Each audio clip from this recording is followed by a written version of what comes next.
Bienvenue à nouveau. Nous retrouvons le professeur Richard Wolff pour parler des évolutions de l'économie américaine, de l'économie mondiale, et aussi pour essayer de comprendre la rencontre qui vient d'avoir lieu entre Xi et Trump. Merci d'être avec nous, c'est un plaisir de vous revoir. Merci beaucoup, Glenn Deason. Je suis vraiment heureux d'être ici. Je me demandais, quelle était selon vous la principale leçon à tirer de cette rencontre à Pékin entre le président américain et les dirigeants chinois? Parce que bien sûr, je pense que Trump voulait arriver là-bas en position de force. Mais en réalité, ça montre plutôt que les États-Unis sont aujourd'hui dans une position plus faible. Et encore une fois, la situation n'est pas stable, ni pour les États-Unis, ni pour le reste du monde. Qu'avez-vous retenu de cette rencontre et à quoi peut-on s'attendre maintenant?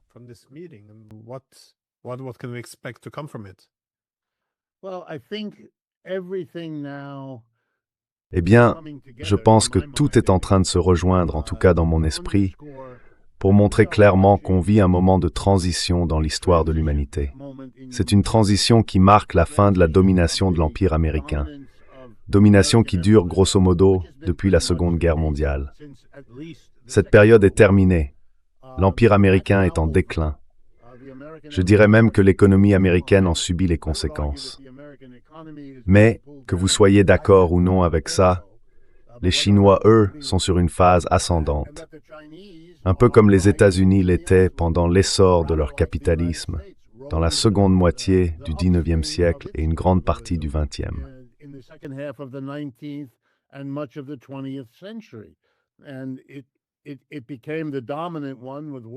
Et c'est devenu la puissance dominante avec la Première Guerre mondiale, parce que tous ses concurrents potentiels, y compris les Britanniques, se sont détruits entre eux. C'est une leçon d'avertissement. Si on laisse un système se développer comme l'a fait le capitalisme occidental, on finit par assister à la destruction de tous par tous, une sorte de moment obésien terrible dans l'histoire mondiale. Les États-Unis y ont échappé parce qu'ils étaient protégés par l'Atlantique d'un côté et le Pacifique de l'autre. Sans cette réalité géographique, ils auraient été entraînés tout autant dans les Premières et Secondes Guerres mondiales, comme tous leurs concurrents potentiels qui, eux, ont été détruits. Donc cet empire à ce moment-là aurait dû clairement montrer qu'il n'était que temporaire. Autrement dit, les Américains et les autres aussi auraient dû comprendre que cela ne pouvait pas durer.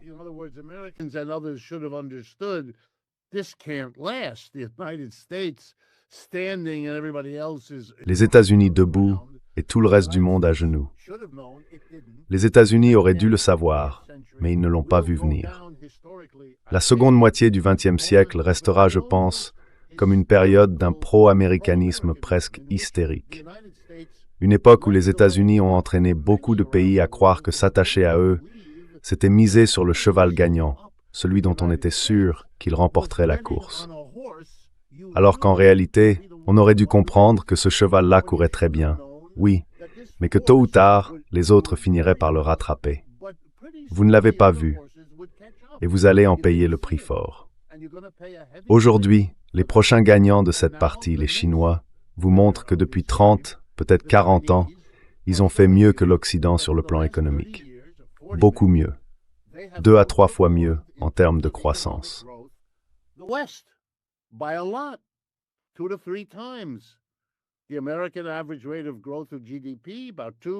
Le taux moyen de croissance du PIB américain tourne autour de 2,5% par an. Et celui de la Chine, c'est environ 3 fois plus. Bon, autrement dit, c'était juste une question de temps. Et si la rencontre entre Trump et Xi a montré quelque chose, c'est bien que l'un des deux sait qu'il a le temps pour lui, et que l'autre ne l'a pas. Aujourd'hui, un camp veut le libre-échange, le multilatéralisme, l'ouverture à tout, le ton conciliant, du genre « trouvons un terrain d'entente ». Et l'autre camp, lui, essaie de frapper la Chine à chaque occasion, sans se laisser décourager par l'échec répété de toutes les tentatives pour la freiner ou l'arrêter. C'est flagrant. Ça, c'est le premier niveau. Le deuxième, et arrête-moi Glenn si je parle trop longtemps, le deuxième niveau, c'est que la Chine est, et là je parle en tant que professeur d'économie, un programme de développement tout à fait unique.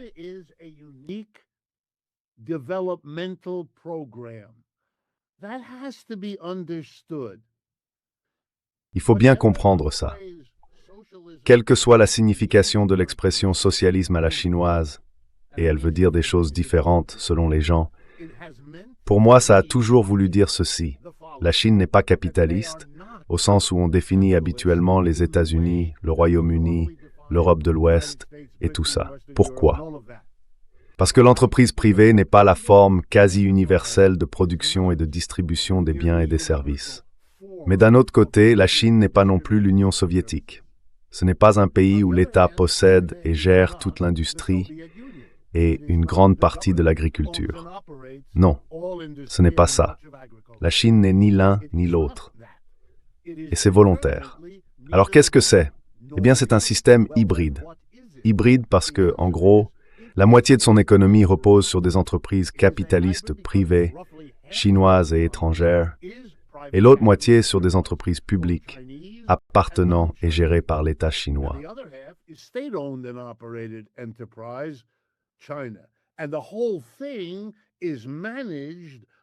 Et tout cela est dirigé par un gouvernement très puissant, lui-même supervisé par le Parti communiste chinois.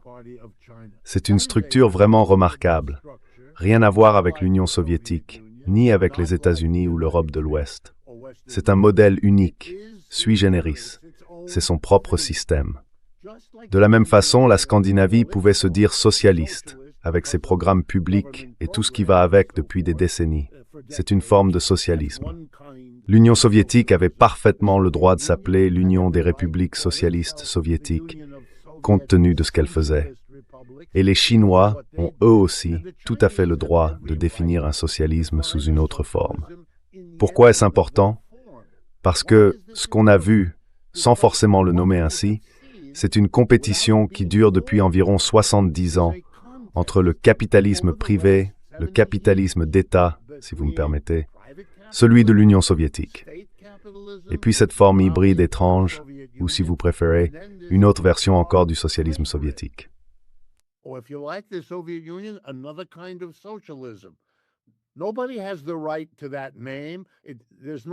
Personne n'a le droit exclusif à ce nom. Il n'existe pas de bureau central qui décide si vous y avez droit ou non. Donc on parle de socialisme scandinave, de socialisme soviétique, de socialisme chinois et d'autres encore. Mais ce qu'on a vu, qu'on veuille l'admettre ou pas, c'est qu'ils sont tous engagés dans une lutte. Dans cette lutte, dans cette course, dans cette compétition, le socialisme soviétique s'est effondré. Il a laissé place au socialisme scandinave, si vous voulez, ou au socialisme d'Europe de l'Ouest, si vous préférez, ou encore au socialisme de Bernie Sanders et de ceux qui lui ressemblent, si vous voulez, et puis au socialisme de Xi Jinping, celui de la Chine. Et ils ont continué à se mesurer les uns aux autres. Et là, je dois dire, avec ma casquette d'économiste, les Chinois ont gagné.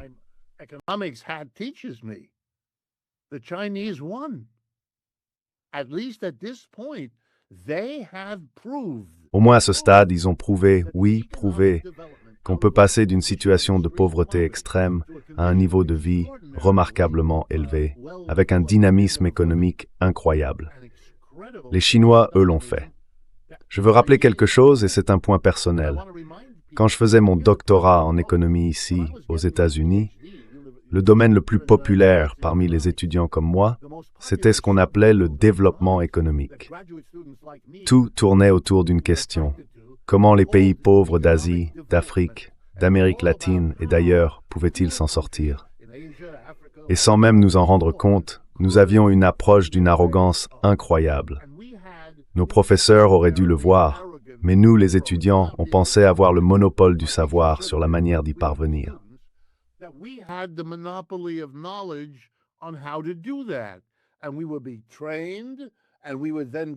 On était formés, puis on partait travailler comme consultant pour l'ONU ou comme spécialiste du développement.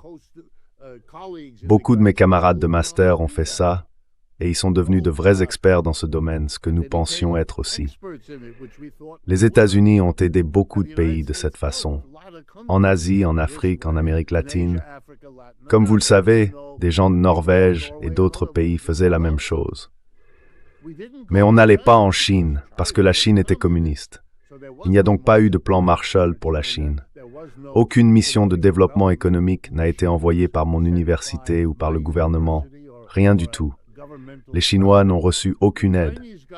Et pourtant, ils s'en sont mieux sortis que tous les pays qui, eux, en ont reçu. Alors là, on se dit quoi?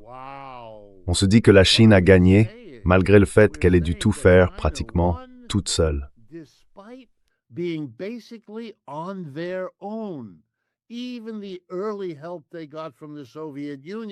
Même l'aide initiale qu'ils avaient reçue de l'Union soviétique s'est un peu essoufflée quand les Chinois et les Russes ont commencé à se brouiller dans les années 60.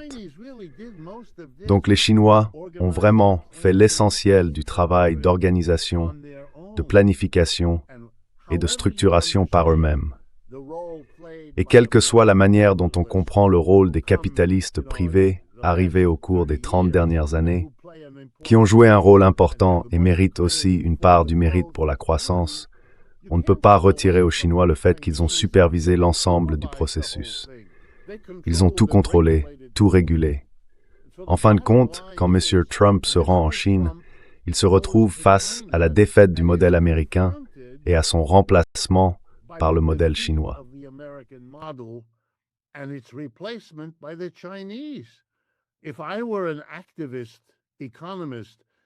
Si j'étais un économiste militant en Asie, en Afrique, en Amérique latine, ou même en Europe de l'Est, c'est le modèle chinois que je voudrais étudier, dont je m'inspirerais en l'adaptant à nos propres réalités. Parce que c'est eux le grand exemple, pas les États-Unis. Et ça change tout. Même s'il n'y avait pas d'alliance des BRICS, et il y en a une, le simple fait qu'elle existe est déjà significatif. Ce qui est intéressant, c'est qu'en Inde, on en parle très peu, alors que les grands médias chinois, eux, y accordent beaucoup d'attention. Mais à long terme, ces pays des BRICS diffusent le modèle chinois dans le reste du monde. Et sans doute que sur le plan historique, c'est leur rôle. Donc je pense que les enjeux de cette rencontre sont énormes, même si d'après ce qu'on en sait pour l'instant, les sujets concrets qu'ils ont abordés semblent beaucoup moins importants.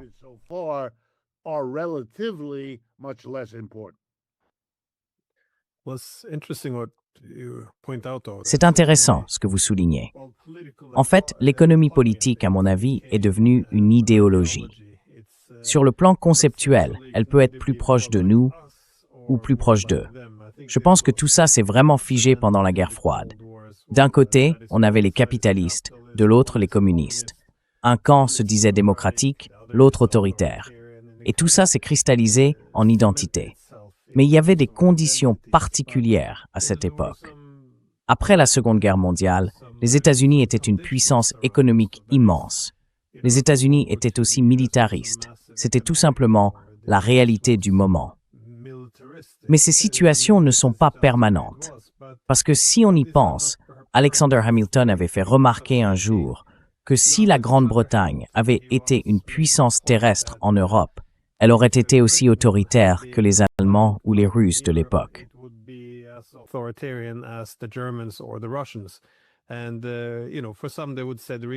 Et vous savez, certains diraient que cette logique se tient. Oui, elle se tient, parce que si vous êtes une puissance terrestre avec d'immenses frontières et beaucoup de pays voisins, vous devez maintenir une armée permanente, très importante, même en temps de paix. Et quand on a une armée aussi massive en temps de paix, cette armée peut aussi être utilisée contre sa propre population. Du coup, il n'y a pas vraiment de pression pour préserver la paix, ni beaucoup d'élan pour des réformes qui profiteraient au public. Mais tout ce raisonnement reposait sur l'idée que les États-Unis et le Royaume-Uni étaient en quelque sorte des États insulaires de fait, avec une tendance plus marquée vers la démocratie libérale et la liberté des citoyens. Mais alors, que se passerait-il s'ils se militarisaient à leur tour?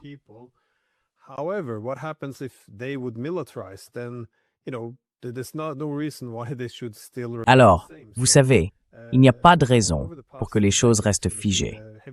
Au fil des décennies, avec la forte militarisation des États-Unis, on pouvait s'attendre à ce que certaines libertés commencent à s'effriter. On ne peut pas avoir un complexe militaro-industriel aussi énorme et penser que les électeurs garderont la main sur l'avenir du pays. Ce que je veux dire, c'est qu'on a un peu l'impression que les rôles se sont inversés. Bien sûr, la Chine a ses propres problèmes d'autoritarisme et tout ça, mais malgré tout, elle a surtout mené une politique de paix pour ne pas freiner son développement.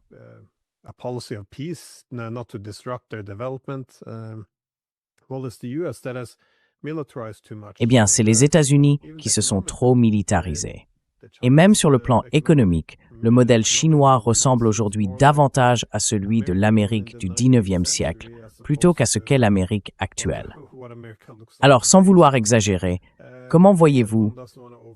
Est-ce que vous pensez que le déplacement du pouvoir entre les États-Unis et la Chine remet en cause certaines de ces idées toutes faites, ces présupposés idéologiques sur, disons, cette idée d'un chemin universel vers le développement? L'idée que pour se développer, la Chine devrait forcément nous ressembler. Alors qu'en réalité, on dirait bien qu'ils ont trouvé une formule qui fonctionne. Oui.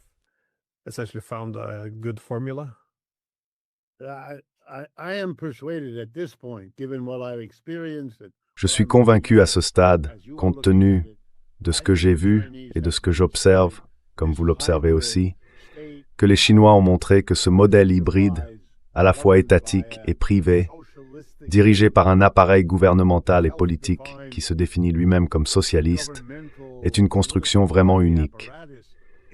Mais il faut reconnaître qu'il a produit des résultats. Et ça, c'est déjà très convaincant pour beaucoup de pays dans le monde, et c'est bien normal. Au fond, nous cherchons tous comment faire les choses, comment résoudre les problèmes, comment avancer vers l'avenir. Et les Chinois affirment aujourd'hui, avec toute la confiance qui va avec, qu'ils ont trouvé la formule. Peut-être qu'il existe une meilleure voie, mais si c'est le cas, personne ne la propose.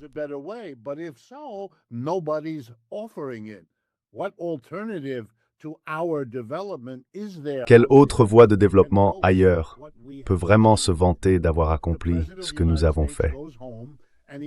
Le président des États-Unis rentre chez lui et dans son style un peu fou, écrit sur son petit compte, là, sur les réseaux sociaux, qu'il veut une salle de bal aussi grande, à la Maison-Blanche, que la magnifique pièce où Xi Jinping l'a reçue. On dirait le scénario d'une pièce écrite par un dramaturge pas très doué, franchement. Moi aussi, j'aimerais bien avoir ce qu'il a, d'accord? Le monde entier aimerait connaître la croissance économique que la Chine a affichée ces 30 dernières années. Aucun autre pays n'a réussi ça. Même l'Inde, qui voudrait redevenir ce modèle, doit encore le prouver. Elle a fait des progrès, oui, mais c'est la Chine qui est là, bien installée, et qui peut se sentir très à l'aise.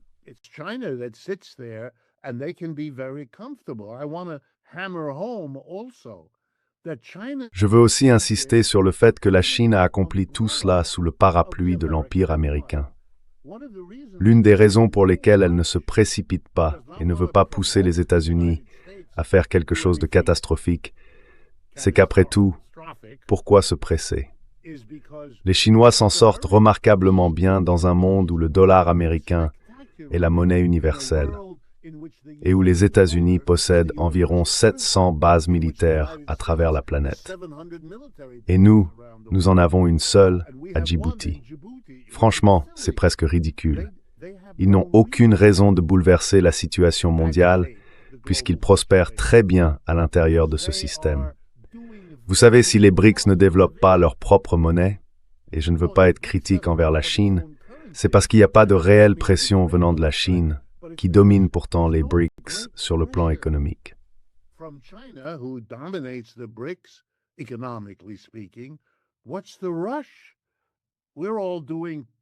Pourquoi se presser?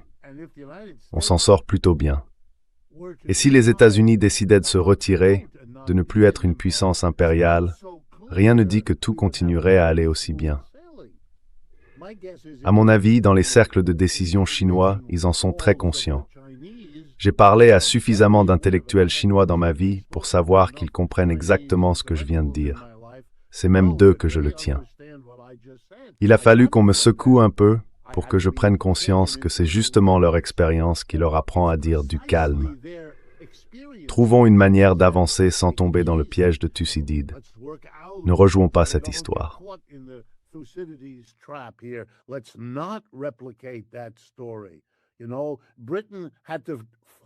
Tu sais, la Grande-Bretagne a dû mener 2 guerres.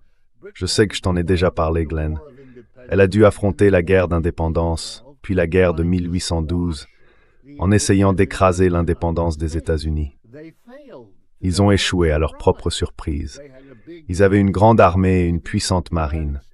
Les États-Unis, eux, n'avaient presque rien. Et pourtant, les Britanniques ont perdu. Après 2 guerres, c'en était fini. Pendant plus d'1 siècle ensuite, plus de guerre. Ils ont échappé au piège de Thucydide. Il leur a fallu 2 défaites pour y arriver. Et les Chinois, quel est leur espoir? Réussir la même chose, mais sans passer par 2 guerres. Parce qu'aujourd'hui, on ne peut plus se le permettre. Et aux États-Unis, une guerre contre la Chine, c'est devenu une hypothèse que nos dirigeants politiques considèrent comme acquise.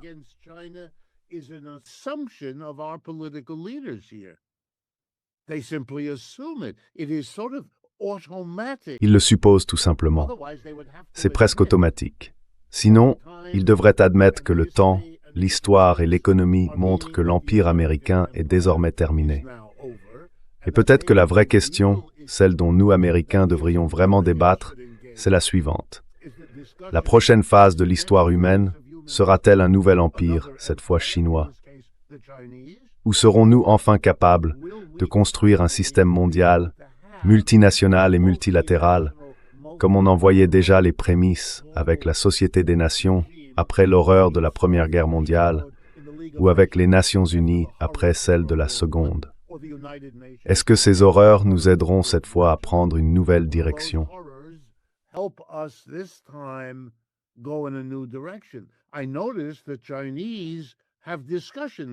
Je remarque que les Chinois en discutent. Ici, on n'en parle pas du tout, parce que l'idée que ce soit nos seules options est tellement difficile à accepter pour les Américains qu'ils préfèrent rester dans le déni, s'imaginer que l'Empire américain est encore bien vivant. Alors si vous voulez comprendre pourquoi le dirigeant de ce pays agit comme il agit, je sais qu'il est courant de lui prêter du narcissisme ou des troubles mentaux, d'une forme ou d'une autre. Moi, je n'y crois pas. Enfin, peut-être que c'est vrai, mais je ne pense pas que ce soit important.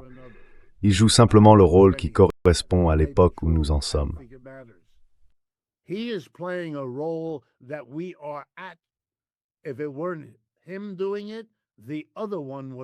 ce n'était pas lui qui le faisait, l'autre l'aurait fait.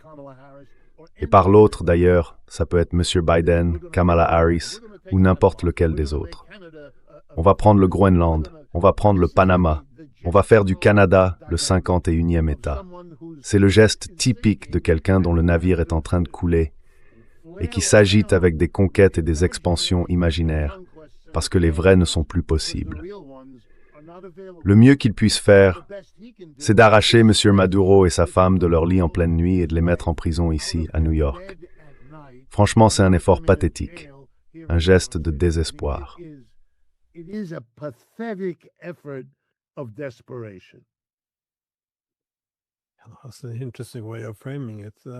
C'est une façon intéressante de présenter les choses. Mais bon, étant donné que les 2 camps ont des intérêts différents, en gros, la Chine considère que le temps joue pour elle. Plus les États-Unis s'accrochent à ce privilège exorbitant, celui de diriger le système international, plus ils finiront par s'affaiblir d'eux-mêmes. Donc pour la Chine, il s'agit simplement de gérer la situation, de tenir jusqu'au bout. En clair, on a les États-Unis, puissance hégémonique en déclin, au moins relatif, et la Chine qui monte en puissance comme le challenger. Le temps, en quelque sorte, fera le reste et le monde basculera vers la multipolarité.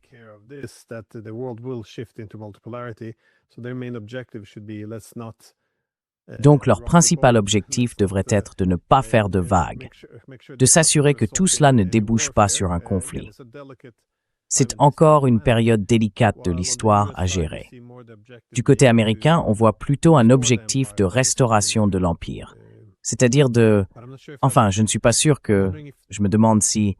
Oui, non. Probablement qu'ils pensent encore que c'est possible. Mais puisque ces visions du monde divergent sur la direction que prend la planète, comment voyez-vous cela se traduire concrètement dans les exigences de ces discussions? Parce que si on regarde cette rencontre entre Xi et Trump, qu'est-ce que chaque camp chercherait précisément à obtenir de l'autre?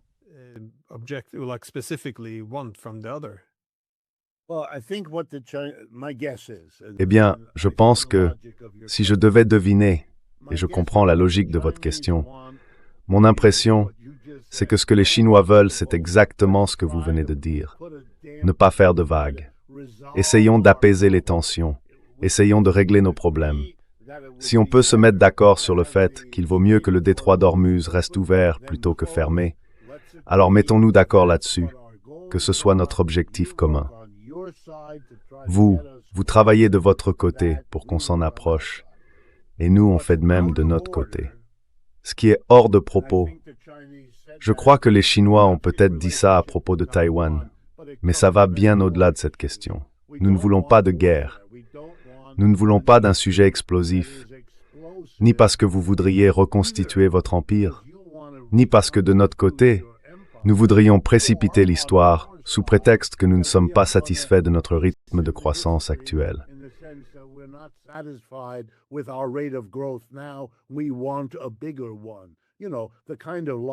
Nous, on veut quelque chose de plus grand.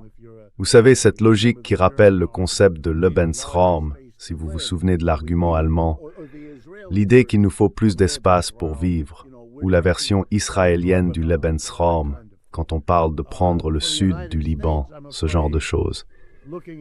Pour les États-Unis, j'ai bien peur, en regardant nos dirigeants aujourd'hui et la façon dont ils s'expriment, que si on les prend au mot, ils n'entendent pas ce message. Ils n'entendent pas non plus cet appel venu de la Chine. Ils ne veulent pas travailler à ce niveau-là. Ce qu'ils veulent, c'est la liberté d'essayer de ranimer l'Empire. Et ils veulent que les Chinois les aident à le faire. Mais les Chinois ne le feront pas.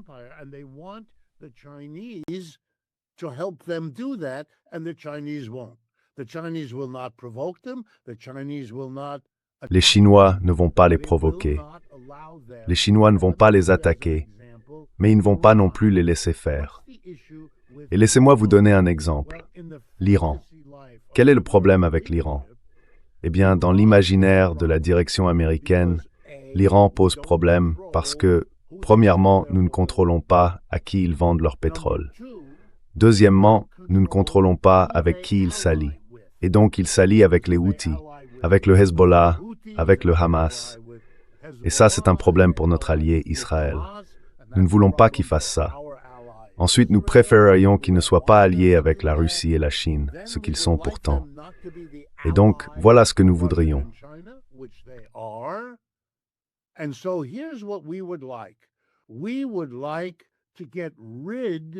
Nous voudrions nous débarrasser du régime qui fait tout ça, le remplacer par un allié des États-Unis et diviser l'Iran en 3 ou 4 autres pays. Si vous connaissez un peu l'histoire, vous savez que l'Iran était bien plus grand qu'il ne l'est aujourd'hui autrefois, et qu'il y a pas mal de pays dans cette région du monde qui, si on regarde leur passé, faisaient partie de la Grande Perse. Les États-Unis veulent donc refaire ce qu'ils ont déjà fait avec la Grande-Bretagne, détacher des morceaux de la Perse pour en faire les États du Golfe, et ainsi de suite. Mais ils veulent aller plus loin. Ils veulent faire tout ça, et ils pensaient qu'ils en étaient capables. Alors ils ont avancé, et ils l'ont fait.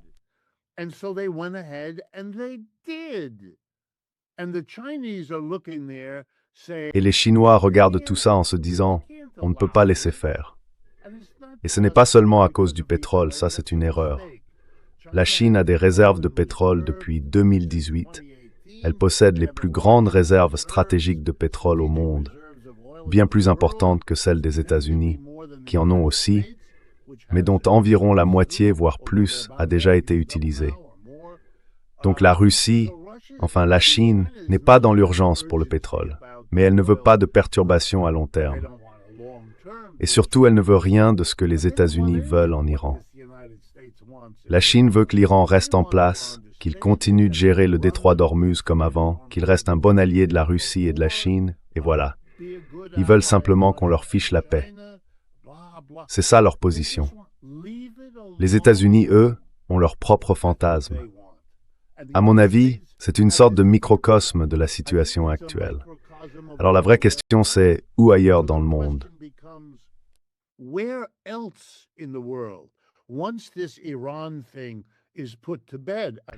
Une fois que cette histoire avec l'Iran sera réglée, et remarquez, on sait tous à peu près comment ça va se terminer, même si on ne peut pas en prévoir les détails, les États-Unis ne pourront pas aller plus loin sur ce projet. C'est fini. Ils n'ont pas les moyens militaires, ils n'ont pas les moyens économiques, ni politiques, rien de ce qu'il faut pour gagner la bataille imaginaire qu'ils s'étaient inventée. Donc, ils vont devoir aller chercher un autre terrain pour leur fantasme. Par exemple, à Cuba, ils pourraient bien se donner en spectacle en effaçant l'héritage de Fidel Castro et en redessinant le pays pour en refaire le paradis du jeu qu'il était avant 1959. Voilà. Je ne sais pas ce que la Chine fera à ce moment-là. Elle a déjà laissé entendre qu'elle pourrait protéger Cuba. Et ça, c'est la grande décision. Et ce n'est pas seulement à propos de Cuba. C'est partout où les États-Unis décideront de concentrer leurs efforts. Mais celui qu'ils viennent de tenter en Iran, ça n'a pas marché.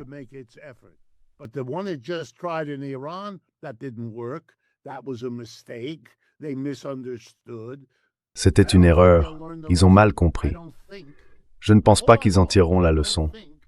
Je ne crois pas, j'espère me tromper, mais je ne crois pas voir aux États-Unis une vraie prise de conscience de ce qui s'est passé, même après la défaite.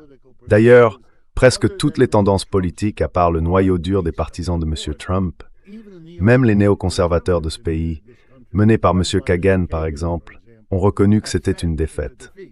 Autrement dit, ils savent qu'ils se sont plantés. Ils feront d'Israël un bouc émissaire s'il le faut.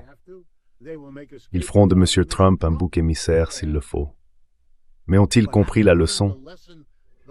La leçon plus large que j'essaye de souligner ici, où la Chine et l'Iran jouent un rôle important? Je ne crois pas. Donc je m'attends à voir encore des tentatives d'un empire en déclin qui cherche à se convaincre qu'il lui reste encore quelques années devant lui.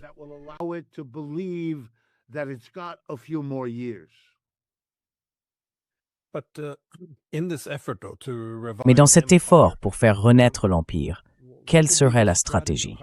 Comment cela pourrait-il se réaliser? Même si ce n'est pas vraiment faisable, il doit bien y avoir un plan de bataille quelque part. Par exemple, on a l'impression que, en regardant certaines actions de ces 2 dernières années, le contrôle de l'énergie est perçu comme une source essentielle de pouvoir. On le voit dans les attaques contre l'énergie russe, contre le Venezuela, contre l'Iran. Et même aujourd'hui, on sent chez certains responsables politiques européens une forme de reconnaissance du fait que leurs exportations de gaz pourraient reprendre depuis la Russie vers l'Europe une fois que les États-Unis auront pris le contrôle de cette infrastructure énergétique. Parce qu'encore une fois, ce sont eux qui ont détruit Nord Stream. Et maintenant, ils veulent, en gros, s'approprier cette infrastructure pour que le gaz puisse recommencer à circuler. Mais au-delà de la question énergétique, comment les États-Unis pourraient-ils, autrement, faire renaître l'Empire?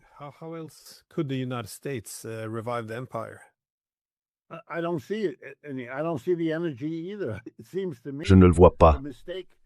Je ne vois pas non plus l'énergie. Pour moi, l'erreur d'avoir voulu aller trop loin en essayant de contrôler le pétrole iranien a eu une conséquence totalement inattendue. Elle a remis en question le pétrole des États du Golfe. Je veux que tout le monde le sache. Au plus fort de la guerre, Benjamin Netanyahou s'est rendu aux Émirats arabes unis en pleine guerre en essayant désespérément, et je tiens ça, vous savez, du Wall Street Journal, pas de source de gauche ou quoi que ce soit du genre. Il s'y est rendu pour convaincre les Émirats de se ranger aux côtés d'Israël dans la guerre contre l'Iran. Et les Israéliens ont essayé d'amener le reste des États du Golfe à les rejoindre.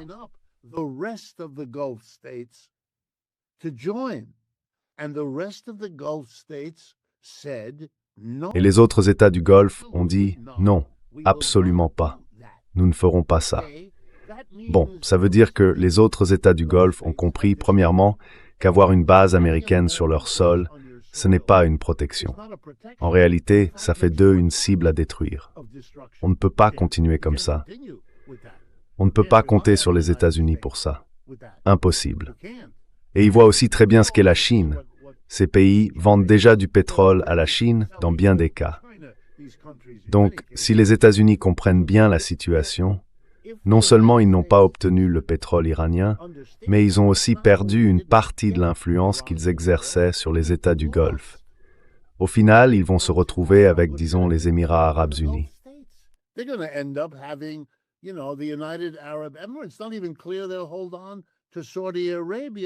Il n'est même pas certain qu'ils gardent l'Arabie saoudite, qui, on le voit bien, lève le doigt pour sentir d'où vient le vent et diversifie ses partenaires dans le monde, parce qu'elle s'adapte à ce dont nous parlons ici, vous et moi.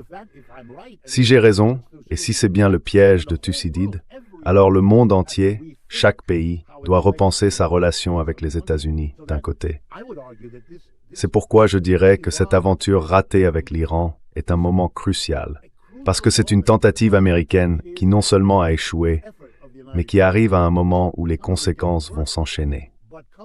Pour le dire autrement, la guerre du Vietnam menée par les États-Unis, puis la guerre en Afghanistan, ont toutes deux été perdues par les États-Unis. Perdues complètement.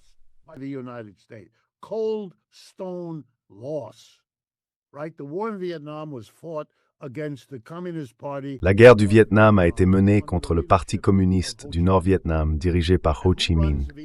Et qui dirige le Vietnam aujourd'hui? Ce même parti politique.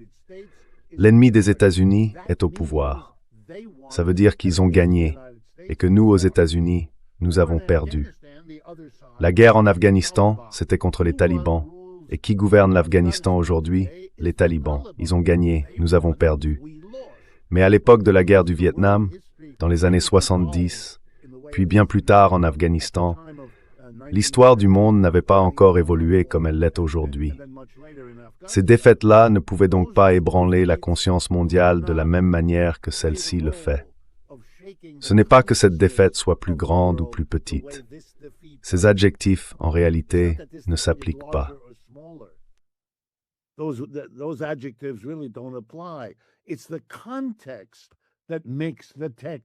C'est le contexte qui fait parler le texte comme il le fait.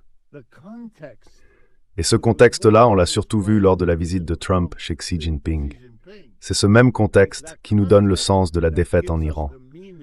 Et ça restera, peu importe ce que dit M. Trump, qu'il aurait une victoire grâce à un changement de régime, expression qu'il essaye d'utiliser comme euphémisme pour l'assassinat d'un ayatollah aussitôt remplacé par un autre qui applique la même politique. On va appeler ça un changement de régime. C'est une blague. Et c'est une blague qui ne fonctionne pas. Et c'est la pire des blagues. La pire, c'est celle où la personne qui la raconte s'attend à des rires et où tout le monde la regarde, parce que personne n'a compris ce qu'il y avait de drôle.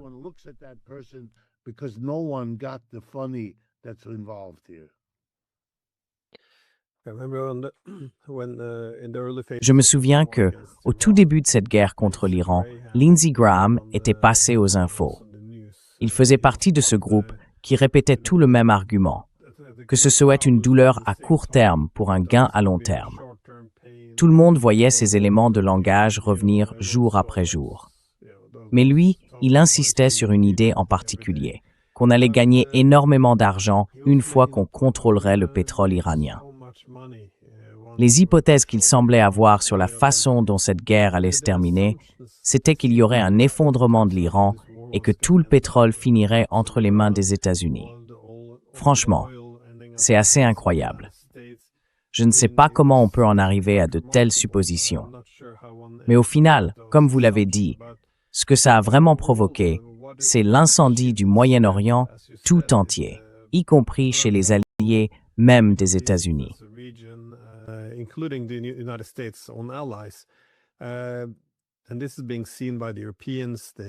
Et les Européens le voient, tout comme les Asiatiques de l'Est. Tous se demandent jusqu'à quel point c'est une bonne stratégie de se placer en première ligne. Mais cela semble affaiblir une stratégie plus large des États-Unis, une manière dont ils auraient pu se repositionner après la montée en puissance de la Chine. Parce que je suppose que les États-Unis ont voulu, après la mondialisation, qui a été en quelque sorte un processus d'américanisation du monde, que face à la montée de la Chine, s'ils ne pouvaient pas la vaincre, ils se replient sur une région géoéconomique exclusive. En gros, dire aux Européens, vous ne commercez plus avec la Chine, vous achetez notre technologie, et essayez ainsi de diviser le monde selon ces lignes-là. Mais aujourd'hui, cela semble aussi échouer. Si, comme vous l'avez dit, c'est bien la leçon que l'on tire de la guerre en Iran. Les États arabes n'auraient pas dû miser entièrement sur les États-Unis.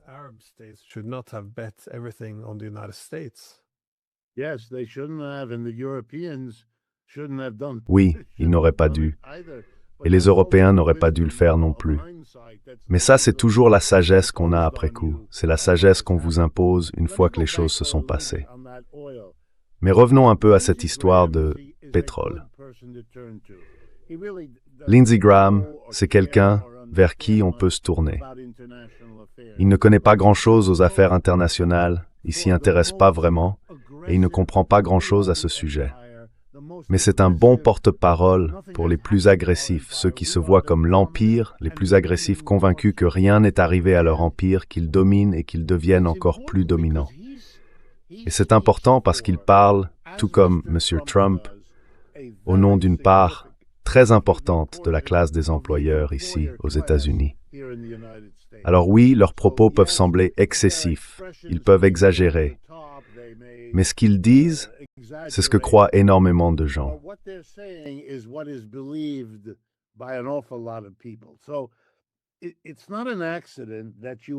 Ce n'est donc pas un hasard si on a vu la prise de contrôle du gouvernement vénézuélien, riche en pétrole, puis la tentative de prise de contrôle du gouvernement iranien, lui aussi riche en pétrole.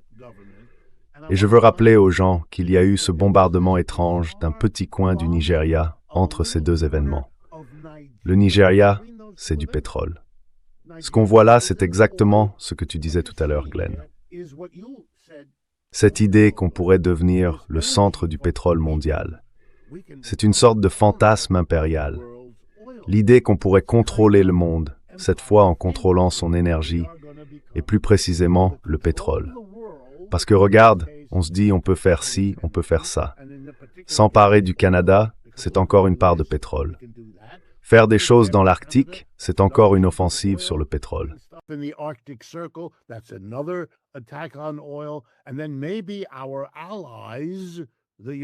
Et puis, peut-être que nos alliés, les Européens, pourraient faire la guerre à la Russie et qu'on pourrait démanteler la Russie et contrôler son pétrole. Voilà, on en a assez de ce genre de fantasmes. Ils sont fous, oui, mais fous d'une manière qui ne surprendrait pas si, en réalité, c'était l'inverse qui se produisait. Ce qu'on vit, c'est le déclin de leur pouvoir, et c'est ça qu'ils essaient de compenser. En psychologie, on appelle ça une formation réactionnelle. C'est une tentative dans le monde du fantasme de compenser, de masquer ce qui se passe vraiment. Et pendant ce temps, on garde l'esprit concentré sur autre chose, comme un bombardement au milieu du Nigeria, à un moment où, pour la plupart du monde, ça n'a aucun sens. Évidemment, on ne peut pas dire au monde ce qu'on fait. Alors on dit qu'on intervient pour protéger les chrétiens. Sérieusement?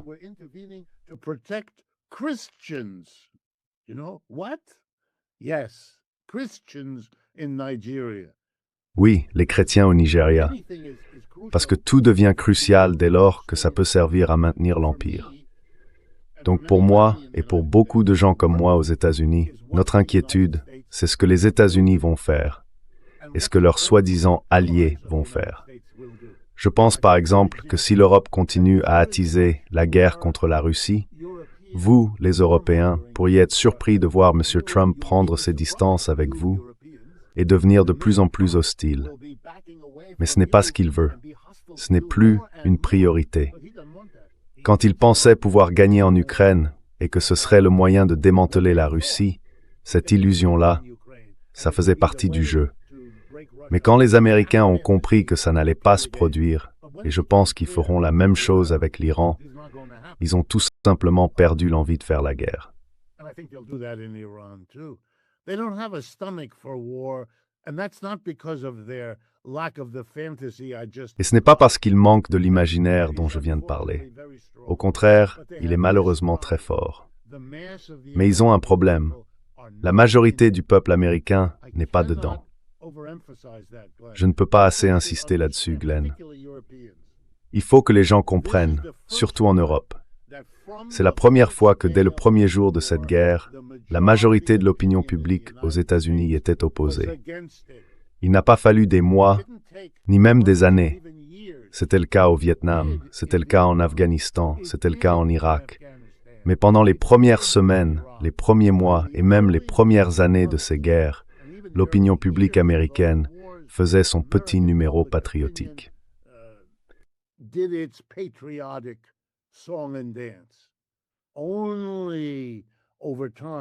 C'est seulement avec le temps, quand ça a commencé à coûter trop cher, quand trop de jeunes hommes et femmes sont revenus, morts, blessés ou mutilés, qu'on a commencé à comprendre. Cette fois, il n'y a plus d'appétit pour ça. Ce que demandent les Américains aujourd'hui, c'est que le gouvernement les aide sur le plan économique. Et comme ils ne le voient pas faire, ils n'ont plus aucune patience pour les grands discours ou les projets grandioses. Le président, lui, est en difficulté à cause de la salle de bal de la Maison-Blanche. On parle de quelques centaines de millions de dollars, ce qui, aux États-Unis aujourd'hui, ne représente rien. C'est comme une pièce dans votre poche. Si elle tombe par terre et que vous ne la ramassez pas, ça ne changera rien à votre journée. Pourquoi les Américains sont-ils comme ça?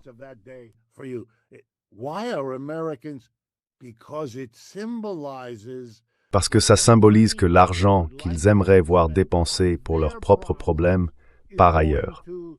Où ça? Eh bien, ils ne veulent pas de ça.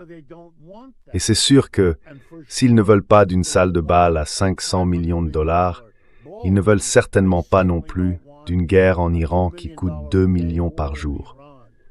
Je veux vous rappeler une chose. La plupart des Américains, mes étudiants ici à New York où j'enseigne encore, si vous leur donnez une carte, la plupart ne sauraient même pas où se trouve l'Iran. Ce n'est pas dans leur univers. Ça ne les intéresse pas. Personne ne les a jamais intéressés à ce sujet. C'est trop loin, trop flou, vraiment flou. Ils ne veulent pas que l'argent public parte là-dedans. Non, ils ne le veulent pas. Et si quelque chose doit faire perdre les élections de mi-mandat à M. Trump et aux républicains en novembre, ce sera bien cette question-là.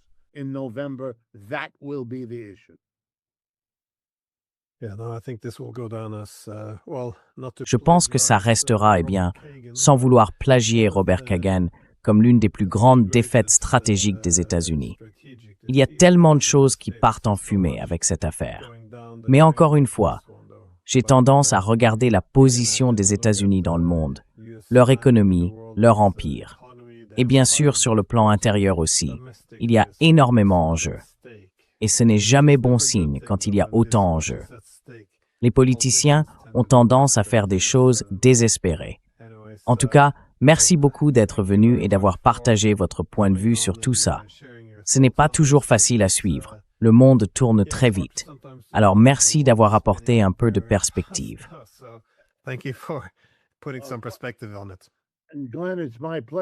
Glenn, c'est un vrai plaisir. Et je sais que je parle au nom de beaucoup de gens, y compris plusieurs de mes étudiants qui regardent vos émissions et en apprennent énormément. C'est un service vraiment important. Alors, au nom de nous tous, merci. Si j'apprécie.